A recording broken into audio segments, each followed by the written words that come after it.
had been in the Civilian Conservation Corps. That was my first experience to pre-military, if you will. They were a little bit military. The Civilian Conservation Corps was regulated by the Army, but we worked in civilian jobs off the Army base. And I'd been in there for about a year and a half when Pearl Harbor happened. And I, along with a lot of other Americans, thought, well, if our country is threatened and we're going to lose our freedom, then we're going to go fight. So I requested my release from the Civilian Conservation Corps and went home to enlist in the Marine Corps. To a young man eager to defend his country, the bitter fighting against the Japanese on the island of Iwo Jima must have seemed a hell out of all proportion to duty. But as a Marine demolition operator, Corporal Hershel Williams carried with him a hell of his own, a terrible weapon capable of evening the odds in one of the war's bloodiest engagements. When we got to Iwo Jima, they told us that we probably would never even get off ship because we were a reserve division. The other two divisions had roughly 20,000 people in each, making 40,000 Marines that were going to be on that wee little island. So they had no idea they would ever need us. After they lost something like 5,000 on the first day, they decided they were going to have more people. One of the reasons that Iwo was so terrible was the Japanese had airfields there that they had built, and the airfields had been protected by reinforced concrete pillboxes. And they had used a lot of steel in those so that bombs could not break them up. They had piled a lot of sand on each top so that when the bomb hit or the artillery hit or whatever, it would blow a lot of sand in a lot of directions, but it didn't do much for the pillbox.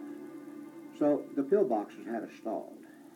And as we were trying to get across that airfield, we were losing Marines very rapidly.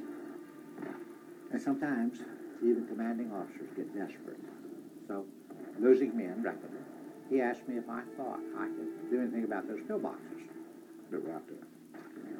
Somebody in my unit said, I'll try.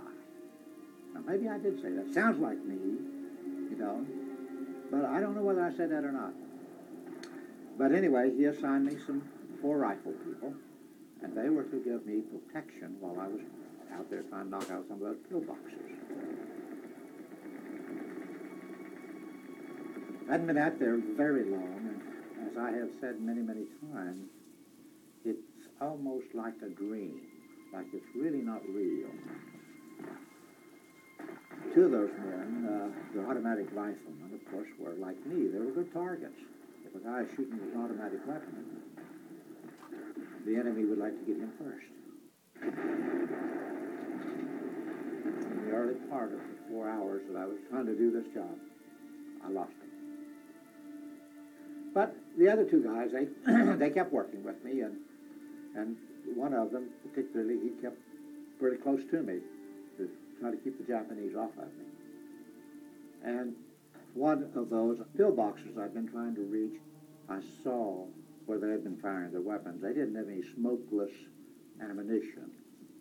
Ours wasn't total, but it was better than theirs. So smoke was curling up out of the top of it, and I sort of figured they had a breathing hole up there or something, you know. So I crawled around to the side where they couldn't see me because one side of the pillbox was solid, and got up on top.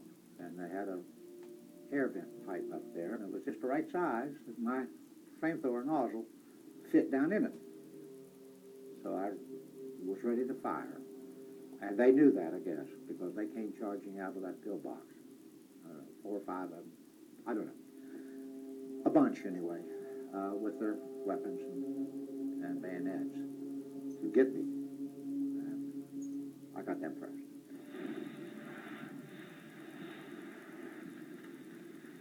I was just reading recently where flamethrower goes all the way back to the Roman Empire. They didn't work quite like ours, but they had them. And they were just as vicious then as they are, or were then. Its effectiveness was that once it hit its target, it burned all the oxygen out of the air. Lungs collapsed and people were gone.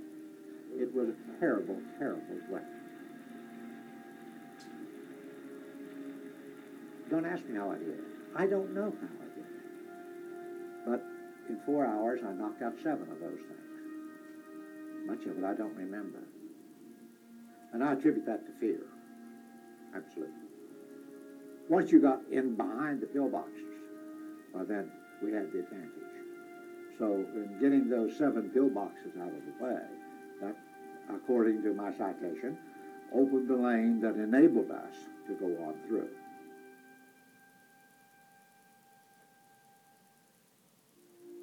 When I received the Medal of Honor, the day after President Truman presented it, I went in the office of the Commandant of the United States Marine Corps. And I can't tell you which place I was more frightened, standing before the President or facing the Commandant of the Marine Corps, because he was almost God in the Marine Corps. He was also a Medal of Honor recipient from Guadalcanal. So he knew what we were facing. But he said to me, as I stood there, very sternly, that medal does not belong to you. He said it belongs to all the Marines who did not get to come home. And don't ever do anything that would tarnish that medal. The medal represents what the country has always stood for. Sacrifice.